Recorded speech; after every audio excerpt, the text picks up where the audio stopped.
We're going to animate this guy doing a dodge animation, and I'm going to demonstrate the layered workflow. First of all, let's create a plane, polygon, plane, scale this up. And what I like to do is just duplicate this and right click on it and go to actions, template. So we have those lines there. And if I'm going to animate cameras, I like to go here, create a sphere, make that bigger, and then do the same thing. Actions, template.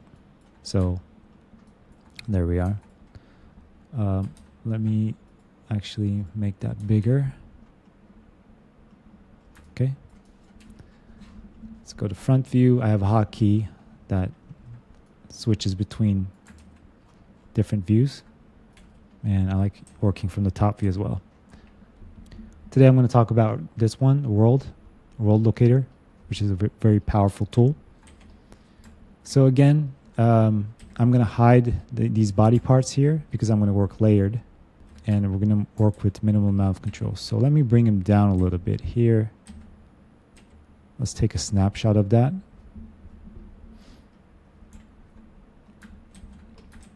Now let's grab this, put a locator on it using not, and let's scale it up.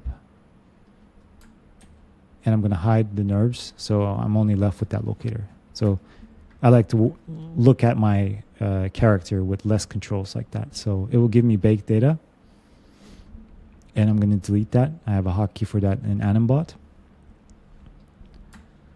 And let's open up the graph editor because I'm going to use the graph editor a lot today.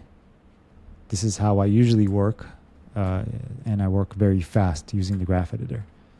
So the first thing was, again, I talked about this yesterday, looking at our character as a bouncing ball, right? You're like a kid, you're playing with your toy here. So let's do a dodge animation for video games. So let's say this is idle. He can stay there for 10 frames. And then let's make him dodge back this way. And then maybe he can come to a settle there. First thing I do, I just look at the energy, so the timing of it. And this is, usually it's given to me by the designer. The designer will tell me, hey, this character needs to travel this amount in this specific amount of time. So 30 frames is just 1 second. He'll be like, oh, I need him to travel 600 units in 1 second. The run cycles and stuff are like that as well. So I'll map that out really quick, right? And I'll think about, okay, maybe I want him to idle, maybe I want him to anticipate. So we're going to look at minimum amount of controls again and curves. So we're going to look at this. Maybe this is too slow. So let's bring the whole character this way.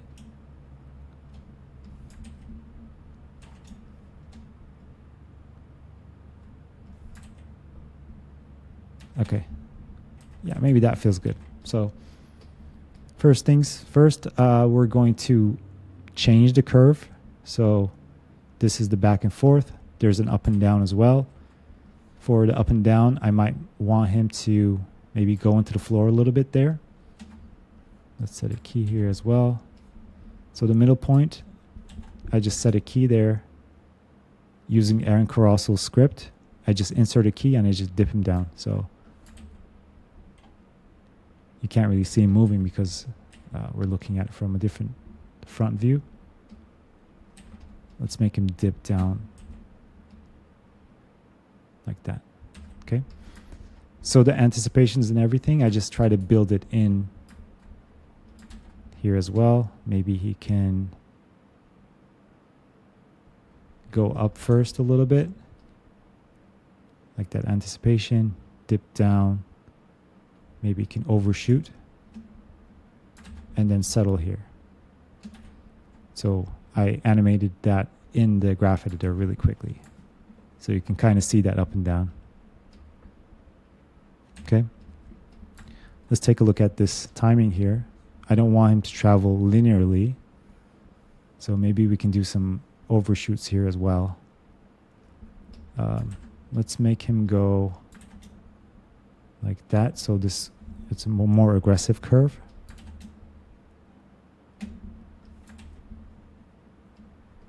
Maybe it's a faster character.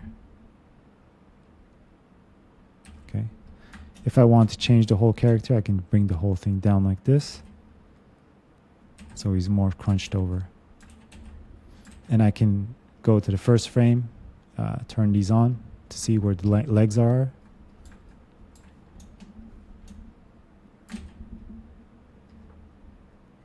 Okay, so that's his start pose. Let's hide them. We're going to ignore them for now.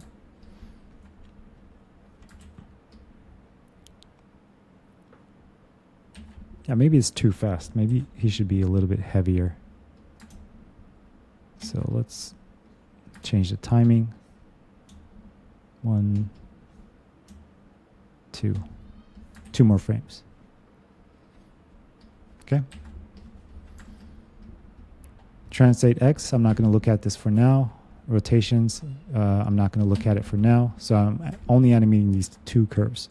And these are the 2 curves that I'm going to spend the most time on.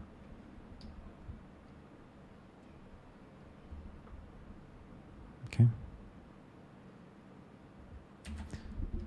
Yeah, it looks good. But today, I want to talk about this new locator here. It's called the world. And what if I want to do when he's jumping back, maybe he can rotate and then do like a 360, something cool like that. So while that locator is selected, I'm just going to put a world locator on it. Always pay attention to the outliner here. Now, I got this locator. It's called Move Parent, Control Main Body.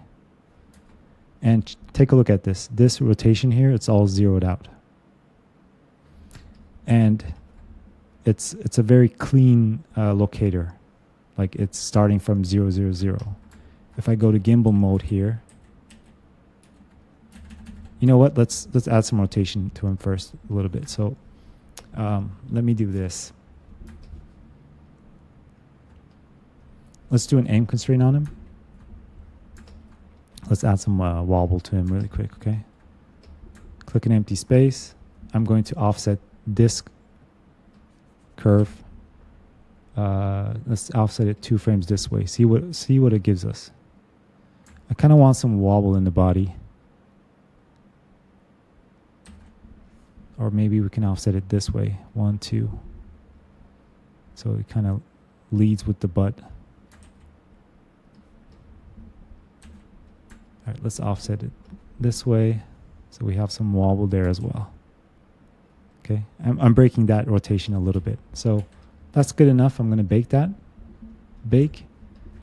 Delete these 2 locators. And now let's add the world rotation. So I want to show you what that looks like. So notice how this locator is rotating a little bit side to side. These ones. But if I come here to the first frame and I put a world locator on it, it's going to give me that same locator zeroed out. But this is a very clean locator. So what I mean by that is if I go to gimbal, notice how the rotations, they don't change.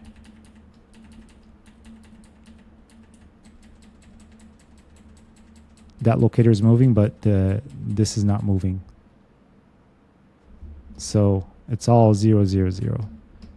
Now I can go here somewhere, and let's say we want to do a rotation 360. Let's find a point where we want him to rotate. Let's grab rotate Y.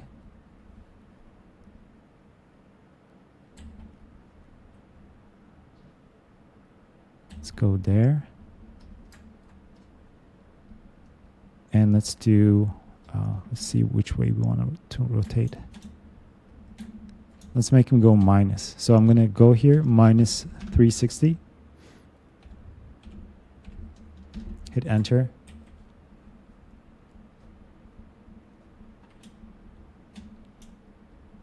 See that? That's a very clean rotate Y there. However, it feels too early, so I'm going to drag it this way.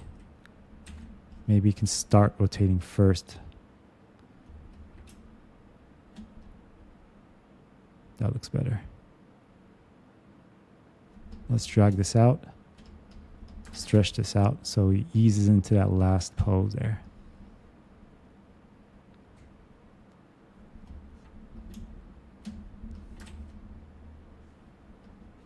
Let's look at it from the top view. It's going to make more sense.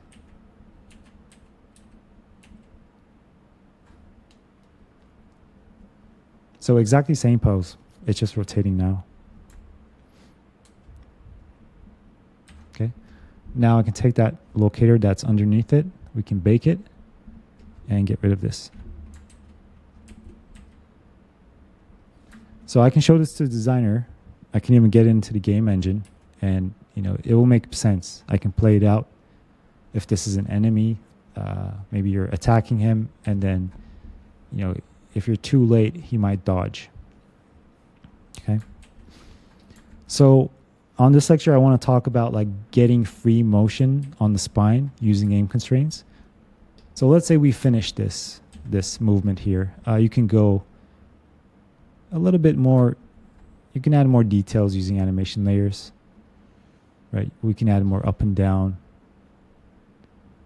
maybe even more rotation. But this is good for now. Okay.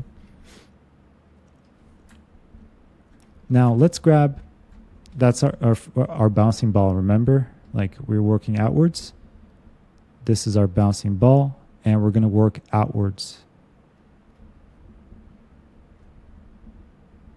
So this chest is another bouncing ball. This is a bouncing ball. This is one. Okay, so now let's go here. Let's grab the closest bouncing ball, which is this one. And let's grab the head. So I'm going to go here, aim constraint. Drag the top ones out here somewhere. And I'm going to select the side ones. Let's go to top view. Let's put these side ones somewhere around there. So I have 4 locators now. Now check this out. I'm going to get free motion on the spine. Select this one first. That's the chest, and this is the head. So if I move this around, the head will move with it. This will move the chest. 1, 2. Let's go to the graph editor. And let's select, let me delete all this junk here. We're going to select this. And let's offset it 1 frame, no, 2 frames.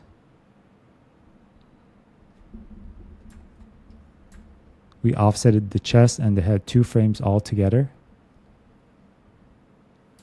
So let's look at it from the top view.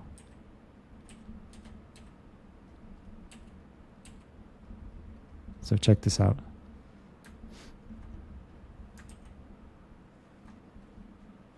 The head is lagging, but that looks weird, right? Probably want to lead with the head. So I talked about this yesterday. If I want a body part to drag, I just drag my keys this way in the timeline. If I want it to lead, I drag it this way. And this is where, let's say if this is your timeline, this is the now, this is the previous, and this is the future, the past. So we drag it to the past so it leads. Because you see how this is going this way, that little box. So let's grab this. Let's offset it this way. So 1, 2, so it's back to normal. 1, 2. So now our creature is going to lead with the head. But you can kind of see where the head and the body, they're all leading together. What if we grab this one and we just offset this one 2 more frames this way. So 1, 2. So the head will lead the action, the spine will catch up, and then the lower body.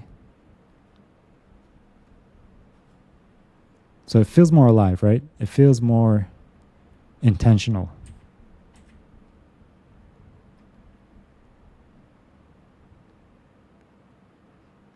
Now we can take these. We can even do some more up and down. So maybe he can add it to an animation layer there. We can dip the body first. Oh, let's not do that yet. So let's just select this one and this one. What if we offset these? Let's see if we can get some nice motion from these ones. So I'm going to select this one first and then this one. Now I'm going to use, let's do 1 frame, see what it gives us. Okay. Let's do this 1 frame more.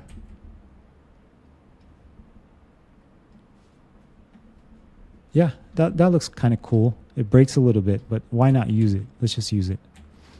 Okay. Now grab the spine, the head, bake it down, and then we can select all these. Make sure you move it so nothing's being affected, nothing's being moved. Delete that junk. Now I have some free spine motion. Okay. Now let's look at the up and down here. So what if I add this chest to an animation layer,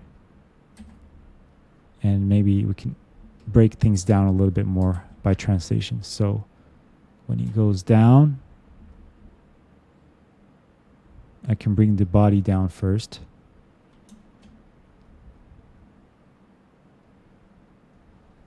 And then he can go up and then come to a settle. Merge it. Now let's do the same thing for his butt. So I want the butt to drag. So let's do an aim constraint. The top one, I'm going to bring it out here. The side one, let's bring it out here. So this time I'm going to do the opposite. So we wanted these 2 body parts to lead the action, so I dragged it this way in the timeline. But this time I want the butt to drag, so I'm going to drag everything this way in the timeline. Let's drag this way 2 frames. Bring up the graph editor so you see it. 1, 2. So it looks more natural now.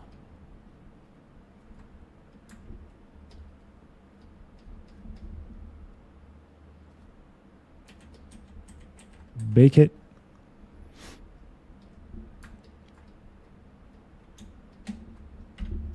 Let me add this to a layer. 1 second. I keep selecting it. So check it out. I didn't even animate this.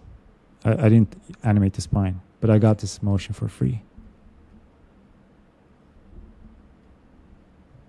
And it feels alive. It feels like he's leading with his head, and then he wants to look at his enemy as soon as possible.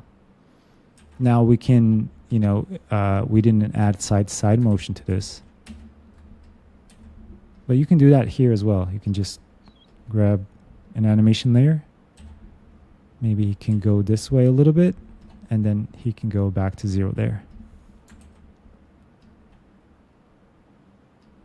And if it's too much, you can just scale it down. Bake. Now let's look at the feet. So the feet are going to drag. Let's grab these. Just like yesterday, I'm going to turn this guy into a toy. So Let's grab everything that is IK.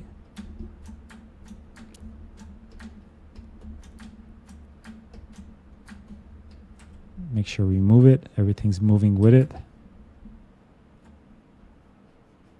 Okay, we're good. Now we're going to put a locator on them.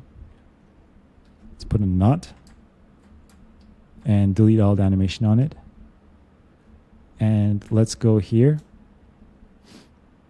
Select the main control that's moving. And let's hit P on the keyboard. So now the legs are following that locator. Look at it from this view. I see a pop there at the end. I don't know what that is. Oh, looks like I didn't select that one.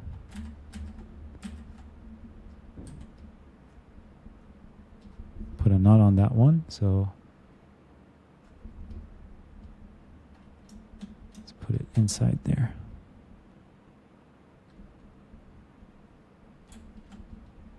I missed one control.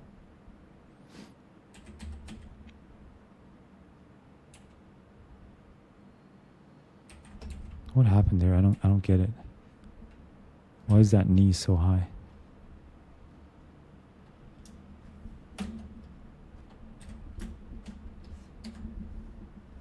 Okay, should be good now. All right, so upper body's pretty much done. Look at that, right? Now we need to fix those feet, but you know, I'm always thinking about like, how can I simplify this? Let me show you another trick that I do for these kind of things. Let's say we have these. What is this? That's the elbow. Let's work on the front body first, the front legs. So what if let's think creatively here. Let's put all these back into world space. So right now it's under that main control. But what if I put them into world space?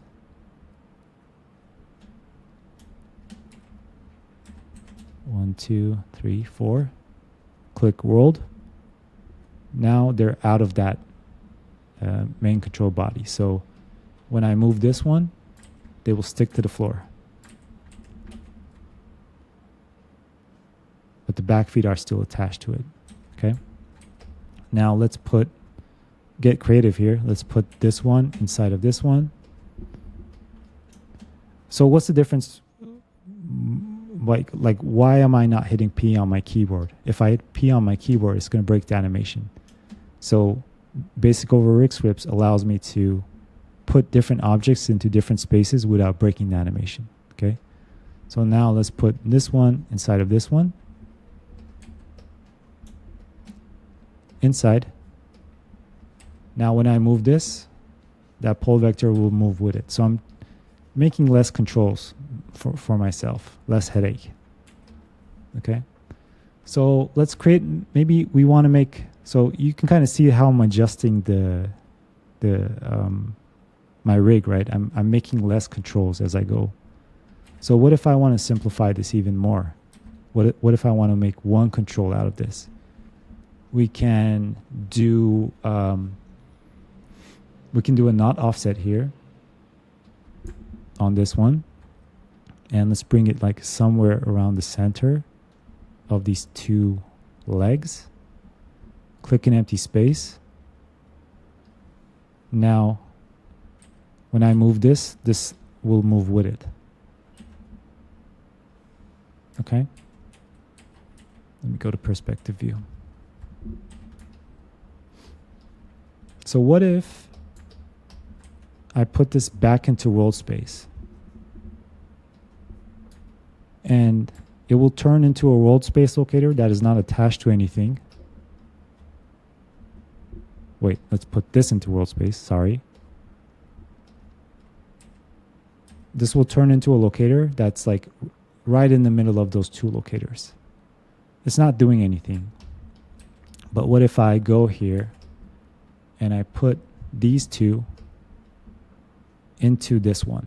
So grab this, shift select this one, inside, this one, shift select this one, inside. Okay. Now look, I have one control that I can animate. But why did I do this? Because we can animate scale with it. So let's add this to an animation layer. And let's just animate some scale. Okay, so one problem that I'm seeing right now is, it's following the body. So let's back off from the scale for now, and let's lock those feet to the floor. So check this out. We're going to use these tools here today. It's under Key Tools. So while those locators are selected, everything here, I'm going to shift select where I want the feet to stick. So maybe the feet can stick until frame 14.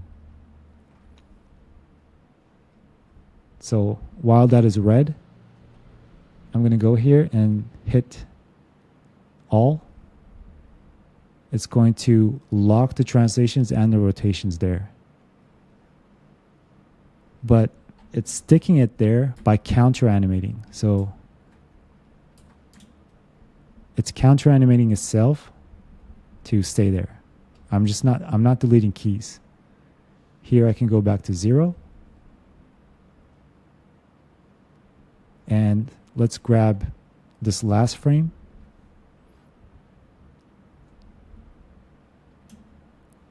And let's drag it this way where I want the feet to land. Maybe right here is good. And we're going to do the same thing here. All. So it's going to look at this last position because I dragged it this way. This one I dragged it this way. And let's set it 0 key here. And this is what the motion we had before. See that? Now, I don't like when these feet, they just stick there. And what I like about this tool is because it's in layer, I can tone this down a little bit to 88%. So there's a little bit of movement here. So the feet just don't stick there like that. A lot of animators, they do this mistake when they're cleaning up motion capture. They just delete the data. Okay. So let's look at this part here. You can kind of see that the feet are going into the floor. If we look at it from the perspective view here, especially. They're going into the floor. But we can now use the channel section here. And I'll show you what that looks like. So come here, add this to an animation layer again. Let's find a spot where the feet are in, like, on the proper position onto the floor. And let's select translate Y because that's the up and down. And let's just shift select this.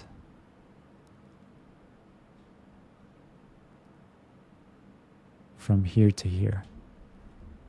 That's where he's going to the floor. So what if while translate Y is selected, what if I hit channel? It will only counter animate translate Y to stick there. And we can zero out these keys. So if I look at my graph editor again, see that?